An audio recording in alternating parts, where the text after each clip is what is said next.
There I go. Okay, so welcome, guys. I am going to talk about how to write a good five-paragraph essay. And specifically this time around, we're going to really focus on what's called an argumentative essay. Okay, so I want to mention this. If if there's one night in this class, one live Zoom session that's worth the money you paid for the class, this definitely is it. And there are a couple of other nights as well. But this is the night where I will go through exactly how to organize a good five-paragraph essay. Okay. So that being said, um, if I was taking notes right now on my own notes, I would have how to write an essay. The five-paragraph essay. Um, Let me show you something real quick on a different screen that actually will give you like the whole picture because I'm kind of a big picture guy. And I want you to see something real quick that I made for you guys a few minutes ago. This screen right here, you guys see that okay? I think you can. This is visually the whole picture of a five-paragraph essay. I know, Alu, you were asking me about that earlier today. Um, you got five paragraphs. Paragraph number one, you wrote it last week. So you don't have to panic because not only did you write it as part of your two-paragraph assignment, but right here at the end of it here, you had actually a thesis sentence that you wrote. And that thesis sentence should have gone right here, okay, on the screen. So you should have a thesis already done. You've already got the introduction paragraph done. And then what I highly encourage you to do is in this next paragraph, in last week's assignment, you wrote all about your first reason number one for your side here, okay? So let me take the another side because I always use the first side example. Let's say I think that animals have plenty of rights. We don't need to give them more rights, okay? Then if that was my argument in this paragraph right here that I have this arrow pointing towards, it's going to be my first main reason why it's a bad idea to limit the way humans use and consume and stay alive by, or whatever, however you want to argue, the use of animals. Okay, it's going to be my first main argument. Then I'm going to go to my second main argument in my next paragraph. What's my next big reason for that side? And then I'm going to have a whole paragraph where I'm going to talk about what the other side believes. And we're going to go into that some more in a few minutes. And then we have a conclusion paragraph that does three things, just like I taught you 2 weeks ago that your introduction does three things. Okay.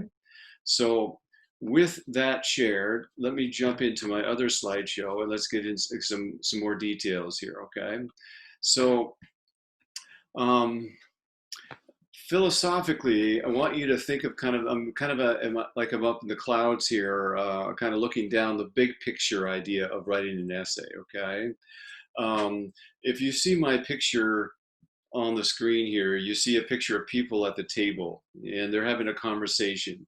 And you could pick any one of these people. You could be this person I'm circling on the screen. It doesn't matter. But you're just imagining that you are a person at a table and there's a conversation going on. For college writing, one of the things that this class is designed, and especially my class is designed now to really get you ready for college writing, is that I am teaching you how to have an opinion and express your opinion, bringing in the ideas. Now I'm pointing to my screen here again of other experts, their opinions. Okay, so like for instance, if I took the analogy, let's say you're this guy on the end table, just for the sake of clarity, you and this side over here is for more animal rights. These two people here, this they're for more animal rights. You're going to cite some of their ideas and their quotes and their good thinking. And if you are arguing for more animal rights, that's going to be your first. Let's say that this one represents ideas from the first article or two, your first main idea, and then some more ideas, okay, coming later. I'm going to let somebody in my class, somebody I think lost us and then came back.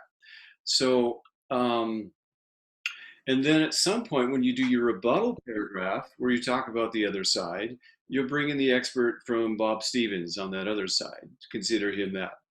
but the main voice or thinker in your essay, okay, the main thinker and writer is you. If I'm as I'm circling this person or whoever you choose to be, it's not just the ideas of the experts, but it's your thoughts about their ideas and your thinking and rationale. Okay, this is what's college counts as and prepares you for college writing. Typically, at a more high school level, students are supposed to learn how to quote people and tell what other people say. But getting better as a writer is expressing what your ideas and thinking are, using the ideas of other people to back it up. Okay, so you'll recognize this next slide here. The first box, the first paragraph of your essay, again, you wrote last week. And again, I want to mention to you, it has a hook. From now on, as a writer and as a thinker, when you are writing any essay, when they call it an essay for college or for my class, that is a 5-paragraph essay or just if they call it an essay, it will have this structure here. And sometimes they're longer, but it's gonna, let me just pop back to it real fast. It's going to have this basic structure that you see on the screen here. It's going to have an introduction with a thesis. It's going to have body paragraphs here, these ones here. It's going to have these body paragraphs, and it's going to have a conclusion. Now, a longer essay might have more body paragraphs. Well, this is the basic structure of an essay that you're now going to do from now on. Okay, so when I'm talking about essay structure, you now know that's what I'm speaking about. We did this introduction last week. We talked about these 3, plus I added a rhetorical question. It's kind of a nice technique here. And then we talked about your thesis gives your opinion. And we talked again last week about trying to do it without saying I. So instead of saying, I believe animals must have more rights than they have now, just leave out the first 3 words and say, animals must have, or the first 2 words, animals must have more rights than they have now. Or if I think that they have plenty of rights, then I'm just going to say animals have all the rights they need. Humans need to be considered. Just state it like a fact. Don't use I, okay? We're going to kind of try to get better at doing that. I'm prepping you because in college, that'll happen. All right, what about that next paragraph? If you were on track and following my directions last week for the 2-paragraph assignment, you wrote this paragraph here. You wrote a second paragraph where you gave your side reason number 1 here. Okay, and here's an example of a topic sentence. You might have, if animals have feelings and intelligence, then we should show them respect that we give humans. Okay, so this paragraph might be all about their feelings and intelligence. Okay, there's my topic sentence. Okay. So you might have an example, or another example is humans cannot survive without animals as a critical part of our diet. So this is the other argument. If I was taking the opposite position, this would be my topic sentence in blue here, okay? Critical part of our diet. So the whole paragraph is going to be about how they are a very important part of our diet, how many people would starve, how they would survive, depending on what side you're on. Or if the green example, you're on the opposite side. The whole paragraph is going to be about their feelings and emotions and intelligence, okay? So that's what you did if you were paying good attention and were fairly successful last week. Again, just as a reminder, every time you used a piece of evidence, which I want you to do, I'm expecting you to do, you're going to quote it. And you might have 3 quotes in that paragraph, okay? All 4 animal rights. Now, it should be really easy to do because you could almost copy and paste stuff from the previous paragraph assignments into this paragraph, or you already wrote it last week because you were successful in putting these quotes in there. When I say to be sure and lead into the quote and add it and cite it and explain it, that's the LACE thing we've been talking about, okay? Again, I really expect that now for this essay, last week's essay, and really everything we've done since we started. An example here in the bottom in red, one writer for the Los Angeles Times stated it this way. See how I've got who and where? Okay, that's my lead in. and then I'm going to quote it, I'm going to cite it, and explain it, okay? Or a second example, in the article title, A Change of Heart About Article Animals, the writer states, that's where and who. Be sure that every time you use a piece of evidence throughout the whole essay that you're using from an article, you lead into it, you add the quote, you cite it, and you explain it. Lace, okay? All right, that now jumps us to the next 3 paragraphs are new, okay? This is paragraph number 3, okay? It should be your position. And I think what I'm going to do is slow down a bit, because I bet you some of you are taking notes here. You've got paragraph 1, the intro, paragraph 2, my side, main point number 1. Paragraph 3 we're looking at right now, my side, or in this case it says your side, reason number 2. Okay, that's what this whole paragraph is about, and you're building evidence to further support the fact that your position on animal rights is the best, most humane, or most civil, or most caring position. Now, I even in green, I gave you, in blue at the top, I gave you 2 sample topic sentences. This could be your first sentence. In addition to needing animals for food, animal testing saves millions of lives. Okay, so this person's going to argue that they have plenty of rights. That's what this green topic sentence is for. It gives that example. Okay, so but you'll notice it says in addition, and then it gives the next point, saves millions of lives. This saves millions of lives is now going to be the whole focus of this 3rd paragraph. If this person thinks animals do not need more rights, it'll be all about how many lives are saved by the current use of animals to keep people alive eating. Okay. Now, on the opposite spectrum, you could say, furthermore, this is the blue one, much of the torture that animals endure from human neglect is totally preventable. So guess what this whole 3rd paragraph is going to be about? How this human neglect, this torture is preventable. This word here, preventable, is the key word. This writer is going to focus all about reasons why we can prevent all this torture that goes on in abuse of animals that occurs, okay? Focused on one main idea. And on some of your last week's assignment, I commented to you, pick a clear topic sentence and only do that in your paragraph. Don't try to do everything in one paragraph, but focus on one main point and prove that. Okay. So again, I'm reminding you in the yellow, you're going to quote it. You're going to have 3 quotes or 3 examples of good evidence you're going to use. You're going to lace each one of them, which means you're going to have a lead in. You add the quote, cite it, explain it. Like I have here, my 2 examples I showed you from before. You're always going to use that technique every time you're using evidence, whether it's a quote, citation, or a paraphrase in your own words, or a fact you got somewhere. Still lead into it, give the fact, and then cite it. Okay, so that's paragraph number 3. Okay, it's your 2nd main reason for your position, wherever you stand on animal rights. Okay, now we're going to go to paragraph. Oh, I'm going to give you a reminder here in this next slide. Okay, this is an important reminder. Avoid just summarizing people's points, and here's what I mean by that.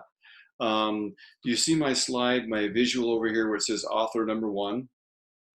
Since let's say that it says me here, let's say you're this person here, or you're this. Let's say you're any one of these people right here on the screen. Let's say this person here. You want to avoid having a whole paragraph that just gives quotes, just tells what one person said. Okay, and here let me clarify. You may tell what one person said, but you're explaining and giving analysis and thoughts about their ideas is going to be the meat of, or the majority of that paragraph. You're using their ideas and quotes like spice, but the meat, the thinking, comes from you. If this is you right here, or whoever you are, it's your thoughts about those quotes, your analysis of those quotes.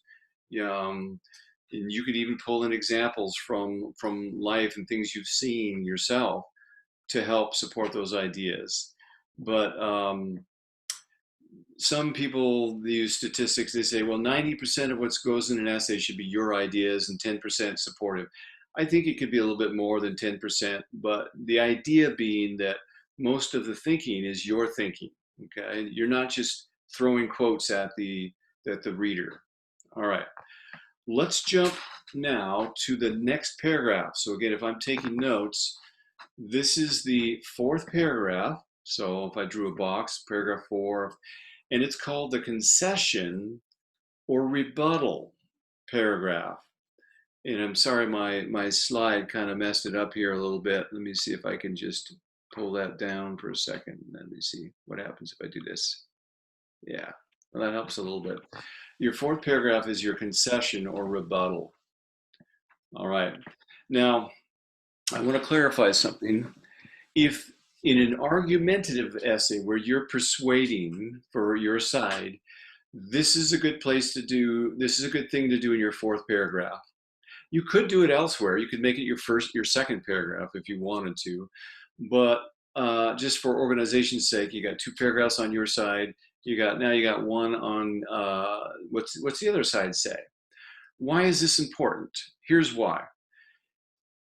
I know an attorney of a guy who runs a school for lawyers, and when he teaches them to become good lawyers, he makes them develop their case on an issue, their side, and then he says, all right, now I want you to become a total expert in and present and try to win the other side's arguments, their case. And he trains them that they won't be a good lawyer until they know the other side's argument as well as the other side knows it. But then they're prepared to rebut it and show why it's not right, okay? And it's true in law and it's true in argumentative writing. If you just give your ideas and your opinions, I'm right, I'm right, I'm right, and you don't have any understanding of the other side, you don't come across as being as well informed, educated, and really as being as reasonable. But if I can really articulate the other side well and then say why I disagree still, then I come across as more intelligent, more reasonable, and ultimately more persuasive because I've addressed some of the other side's arguments, okay? So this paragraph, I gave you a topic sentences, and you can even use these. You can send me an email saying, hey, can I even have your slideshow? I didn't get them all copied down. Great. In green, it says, however, you can start your paragraph, just fourth paragraph, just like this. I would if I were you. Or on the other hand, like I have here. Or in contrast. These are words that show contrast or difference. However, comma, there are many who strongly disagree with these arguments. Or you could start this paragraph, on the other hand, comma, some people cannot accept this point of view. Now, that could be your first sentence. I'm being real nice to you here. I'm just flat out giving you your first sentence, okay? Whatever side you take on the argument, what you're going to do in red down here at the bottom left of the screen here, that's what you're going to do in the rest of this paragraph. You're going to say what they believe, okay? So let me give the example that if I was for more animal rights and I passionately felt like we need to treat them more humanely, then I'm going to explain why some people are against animal rights. What is it that they say? Not just, I'm going to start by saying what they say, okay? They say, and we can't give them a whole lot more rights because if we do, it's going to end up limiting our resources and killing millions of people or whatever. So say what they say in a sentence or two, then explain why they say it. Okay, this is where you're showing you understand the other side's perspective. Now there's a difference, I want you to listen carefully, between the word understand and agree with. You see there's a difference? If I'm explaining why they say what they say, I haven't said I agree with it, but I am showing I understand what they think and I understand why they think. And then thirdly, I even know some of the evidence that they present. This sounds like what a lawyer would say. The other side believes this. Here's why the other side thinks my client is guilty. Here's the evidence the other attorney is giving that my client is guilty. However, I'm going to now take a look at that evidence and show you why my client couldn't have possibly have been there at the night of the murder, because my client was actually at work and has witnesses. So what you're going to do is why you are still against that side. Okay, a little bit of argument as to why your side is stronger. Okay, um, and this is your chance to now be show your reasoning, your intelligence, your higher thinking, your you want to try to avoid name calling. Like a weaker writer at this point just starts literally. I'll tell you, from if you listen to public discourse in all around the world, they start arguing. They don't even get to what the other side says. They just start going to name calling right away, labeling people various things on both sides. Okay. But if you can understand, say why they say it, give evidence for it, and explain still why you're correct, you're way more likely to persuade people um, for your side. Okay? All right, so this basically is the organization of that whole fourth paragraph. Here's your first sentence. Here's what you're going to do next. What, why, evidence they used, but still why your thinking is stronger. Okay? All right. Now, I know this is getting a little bit long, but I'm almost done. If this was not a persuasive essay, if this was just an essay on explaining 3 reasons for something in general, this fourth paragraph might be your third reason for your position, and or third piece of information about whatever the topic was. Okay, and it would still have a topic sentence, and it would still use quotes and examples. But in an argumentative essay, this is a real nice place to put the concession, the rebuttal. Finally, you want to copy down these notes. If you've never written one of these before, this last paragraph is called the conclusion paragraph. Okay, that's the title of the whole thing. It is the last paragraph, and a couple of things I want to say about it. Number one, it is by far the easiest paragraph to write. Now, I say that because, well, first of all, I'm going to tell you it does 3 things. It's going to repeat your thesis in slightly different words. Okay, that first sentence of your conclusion started off just like you see me right here, if you like.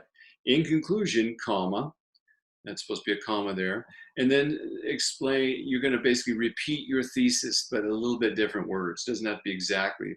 You could literally look at what you wrote as your thesis, your last sentence of your introduction right here. Okay, this is the last sentence of your introduction. You can look at it and go, okay, that's going to be what I'm going to say in my conclusion right here. I'm going to repeat it, a little bit different words. So instead of saying animals need more rights, I'm going to say, as you can see, or as has been proven, animals deserve more rights. So just a little bit different words, same idea.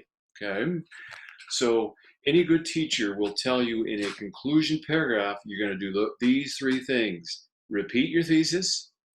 You're going to highlight a couple of the main points, your 2 best arguments.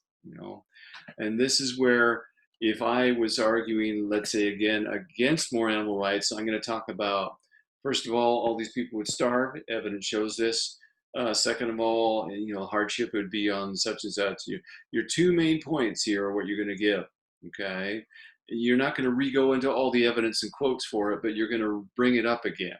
Okay, so it's like if as you're giving a speech, you're just reminding your audience, as I have proven, millions of people would die, and additionally, yada yada, whatever your second point is. Okay, all right. These first 3 things I have here, repeating the thesis and the highlighting your main ideas, real easy to do. You've already done them, and they're really clear in your mind. You're not going into a whole lot of depth here. You're kind of following this organization here. The last thing to do in an essay is to give what's called a closing thought. It's the third and last thing you do in your conclusion, and it's basically, if you want to think of it, it's your last sentence or 2. Okay. It's like the ribbon on a package or a bow on a package. If you're wrapping a package, it's wrapping it up with a bow, something that really makes it look nice, or it's the last thought. Okay, last thing they look at. So how do I do that? this is kind of just my opinion, being honest here. This is really the only sentence in my conclusion that I have to put a lot of thought into, or more than average thought into. Okay, because here are 4 different ways that you can do it. You can just make a prediction. Okay, I'll give you an example. Let's say I'm for animal rights. My last sentence could predict, if say something like this: if we continue to build up and support the emotions and feelings and rights of animals, the future world for both animals and humans will be, and you can finish the sentence, more humane, more prosperous, more whatever. Um, so that would be called making a prediction. You're saying, if we do this, then the future is going to look like that. Okay. Sometimes you can do the second option is a call to action. Again, you're not doing all 4 of these, but you could pick one. Call to action means you're asking the reader to do something. So you would say something like, if you agree that animals need to be protected more, then you should consider joining the fight to build up and support the rights of animals. Okay? Or um, or the rhetorical question method. Let's say I'm against animal rights, and I've argued that it would be devastating to the future if we start limited using animals to keep humans alive. I might ask the question: if we limit the use of eating fish and goats and everything else, and that stops, how many millions of humans will die because they don't have a food source and aren't trained on how to survive without it? That's the rhetorical question idea, ending with a question, okay? Sometimes, finally, you can end with a quote.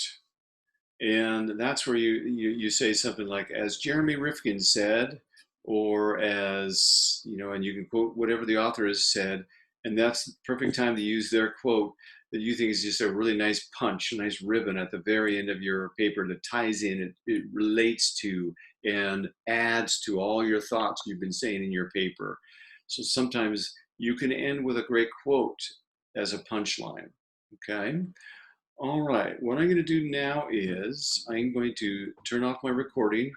And so let me do that for a second. Stop recording.